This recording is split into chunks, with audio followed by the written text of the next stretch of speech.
It's not the fear that ruins us.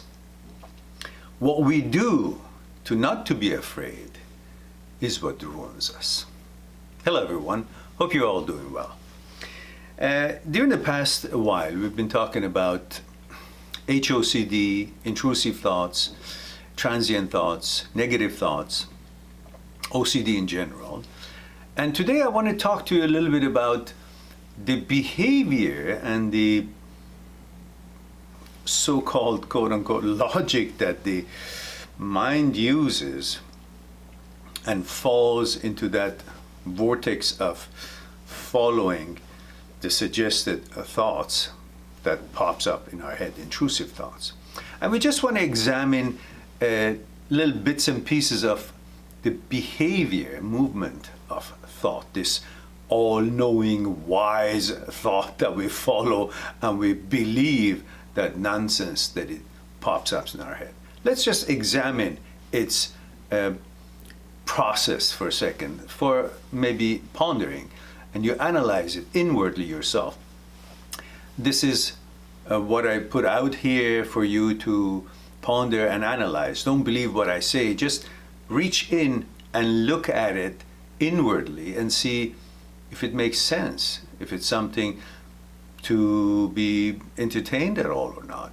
Because you know, everything that is happening, really it's happening because of the process that is happening here. If we can understand the movement and how this thing's put together, its rate of malfunctions and its unreasonable behavior, if we understand its movements, then it's all clear for us what to actually pay attention to, what not pay attention to, and we won't be bamboozled by just thinking, oh, it popped in my head, and because it's my head, then it has credibility. No. If we understand that thought and the me has nothing to do with each other.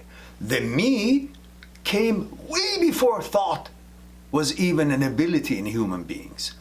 And if we can separate the two clearly, then we'll be free from all these nonsense that we go through in believing all these suggestions and thoughts that pops up, intrusive thoughts, and following it and reasoning with it and debating with it and all the rest of the nonsense. Thought is not you, you're not thought. And they're totally separate system. Once we understand that, then we find the freedom of mind and freedom from thought. So let's have a little fun and you be the judge of what you're hearing for yourself. Examine it for yourself. So, human being is afraid of uncertainty. Always been. And is seeking psychological security, that elusive psychological security, that everything is in place, I'm in control of everything, and I'm secure physically and secure psychologically. But psychologically, psychological security is what seems to be the most important of the two, between the physical and psychological security. You figure it out yourself. So on that basis, we seem to have a need to be psychologically secure. And for that, we need not to be insecure, we need to be secure and unafraid, which makes us believe in the falsehood so we won't be afraid. Now think about it a little bit. There are many instances in your life that you give in to believe in something that you know damn well is not true, just so that you won't have to worry about it being true.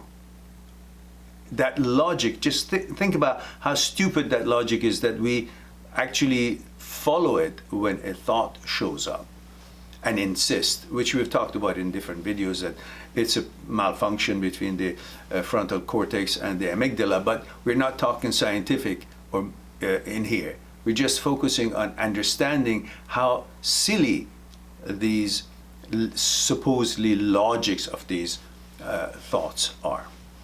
So my need for not to be afraid and to have certainty is what motivates me to believe in falsehood. We're looking for certainty, but we're actually abandoning what we know for fact, and we believe a suggestion that we know for fact is not correct, or we believe into it in order to create a certain kind of a certainty with falsehood as a result of this. Because we're looking for some, when a thought pops up in our head, we think like there has to be an answer. So we're looking for an answer, even when there is no answer to be had, because the question is rigged. The question is not worthy of pondering. But we've been conditioned to think that anything that is thrown at us as a question, we must find an answer for it. Because since childhood and school and everything, somebody asks something, we got to answer. Somebody says something, we got to debate it. Somebody says something, we got to find an answer for it. Instead of focusing on that question is irrelevant. I shouldn't be looking for an answer for something that is irrelevant. But we don't question the relevancy of the question. We just think that I got to go and find proof for this, even though how absurd the question is. That's the logic that we are following based on our conditioning since childhood. Rather than having the guts to say, hey, wait a second, what are you talking about? I don't even have a bicycle that you're questioning. Why am I not riding my bicycle, or why did I sell my bicycle cheap? You're focusing on the wrong. I know that was not that great example, but but I'm saying that we don't focus on the merit of the question. We just go out to answer, to prove, to debate, to justify. It's misdirection, all misdirection. And you know it in outside life, but when it comes from thoughts in your own head, you kind of get bamboozled. You think, oh, it has credibility. So, and the other logic, for example, is I'm not that at all, whatever it is. Like you're heterosexual and you're being questioned by a pop-up intrusive thought that you're gay or you will turn gay, or you're living in denial, or you're homosexual, or you're bisexual. All these suggestions that pop up. So you go in your head and say, so I'm not that at all, but I'm afraid of being what I'm not. Can you think about it?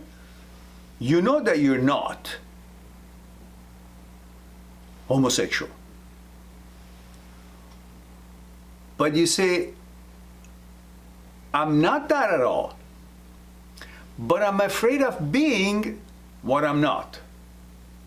That's the process of thinking, which if you really go into it, say, why would I even entertain such a question? Why don't I just focus on what I've always been, what I am, what I love to be? And you know that. You know you love girls. So why would I go into entertaining a question? Is because I want to have answer to every question, rather than noticing that many questions in life don't have an answer. It's not worthy of an answer because there is no answer to be had, because the question is irrelevant.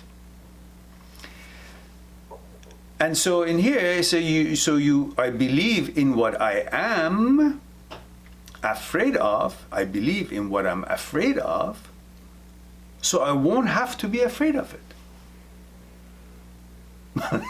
Just think about it.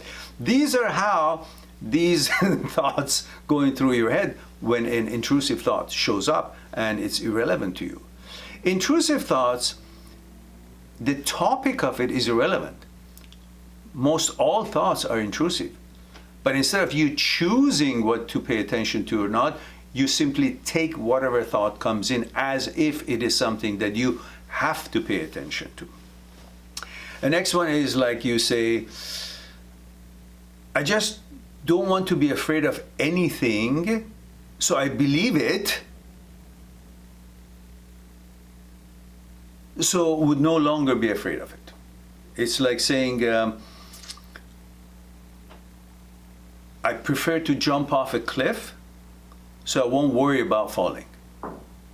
Or I won't worry about being pushed.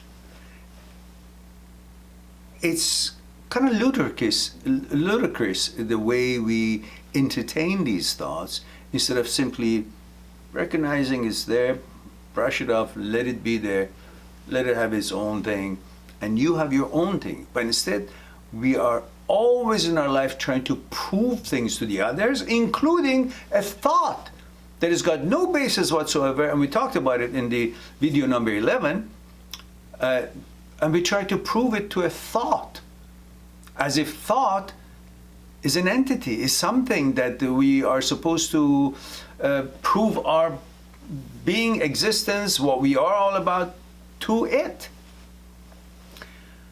And often you think that you want to be right, like you have this urge to be right in everything. So you say, I fear not believing in falsehood because I want to be right. And for that, I'm willing to believe what is false, so will not have to worry about being wrong. Because I'm constantly thinking, oh, maybe some wrong. This is what negative mind is in action. Because, you know, we have different kind of mind. One is a negative mind, which every day you're faced with it.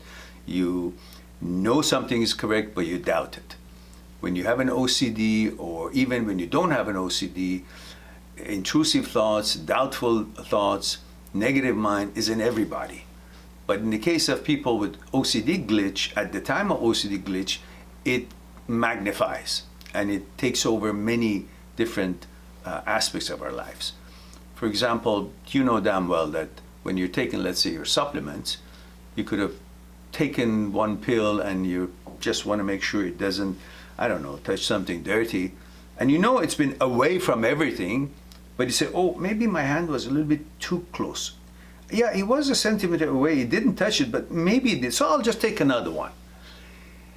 You don't believe the actuality and you go and believe the impossible.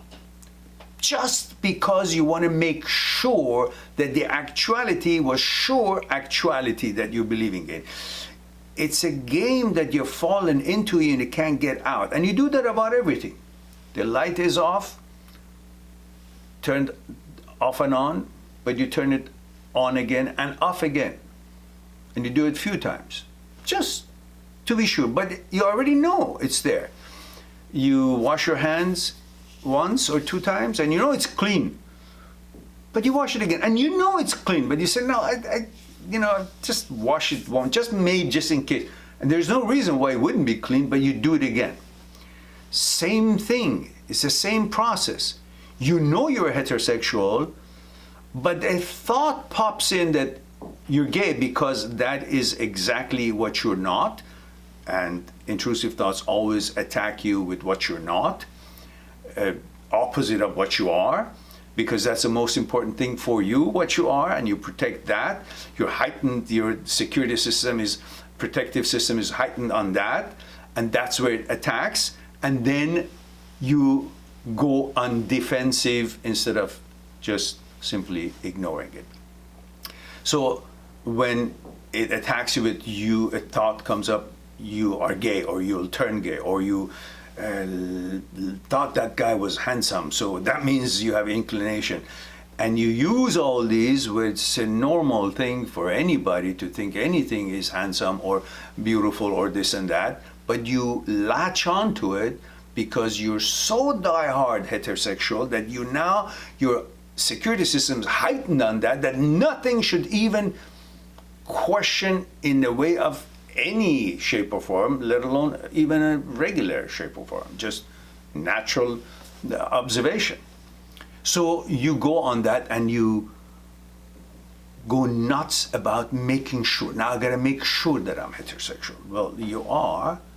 You've been living, you've been feeling it, and you have no interest in the other inclination, other sexual interest. So why do you question? Well, it's the same principle. I lock the door, I do it 3 times. You already know it's locked, but you do it.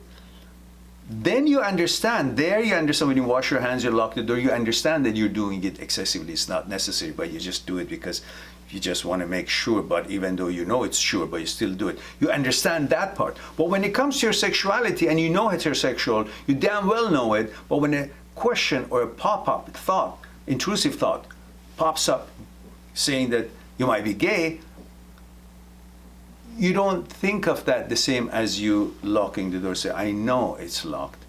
I'm just doing it for heck's sake.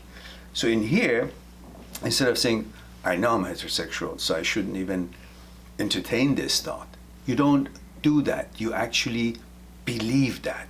And you're now looking for an answer. Why? Because it's a thought. In those, you go and your compulsion is wash your hand one more time. So it's done. Locking the door, you lock it 3 times. It's done. Physically, you can see it. The compulsion was done. Until next time. But this one, it's got no physicality to it, so you're constantly looking for an answer where there is no answer to be had to begin with. The question is irrelevant and rigged.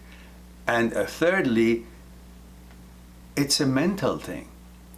There's no physicality for you to somehow, for you to see this falsehood by your action, by your eyes.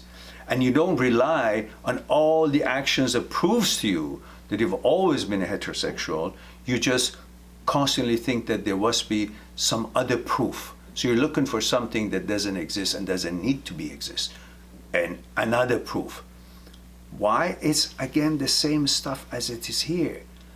That you just simply want to believe in something so you won't be living in denial while you're actually denying the truth, so you won't be feeling that you're not living in denial.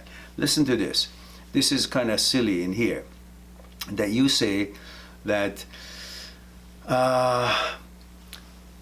let's look at this. There's no difference between washing hands and thinking to be gay. When we know washing hand more than once or twice is a false belief that the hand is not washed yet, and believing that I might be or turn gay or been living in denial when I know I'm not gay is the same. The same as that washing hands when you know it's clean. As both are believing in false, so I won't be in denial, but in fact I'm trying to believe in falsehood, so I won't say I'm in denial while I am denying the truth, which would be then living in denial. And turn truth, and the truth has always been, and that is what I am and always have been, heterosexual. So you know who you are, you know you've been heterosexual, you love to be heterosexual, and then a question, a thought pops up out of nowhere, it's got nothing to do with you, but you entertain it, and then you say, maybe I'm in denial. So let me believe the falsehood so I won't be living in denial while I'm going to deny the truth, which I'm heterosexual. So it's okay to live in denial from the truth, so I won't feel that I'm living in denial if I don't believe the falsehood. Does that make sense to you? This is the movement that we are having in thought when such entertainment of such questions are taking place. If you look at it, how could you be living in denial when in order to not live in denial, you have to deny the truth that it is actually fact. So you say, I'm gonna deny the fact so I won't be living in denial while I would be living in denial of the truth then. But that's okay.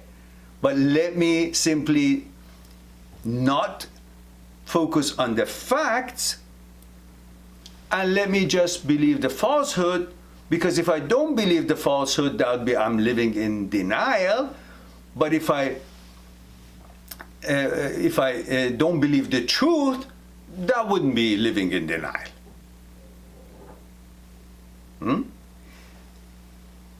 Can you see that the whole question was rigged and you shouldn't even pay attention to these thoughts?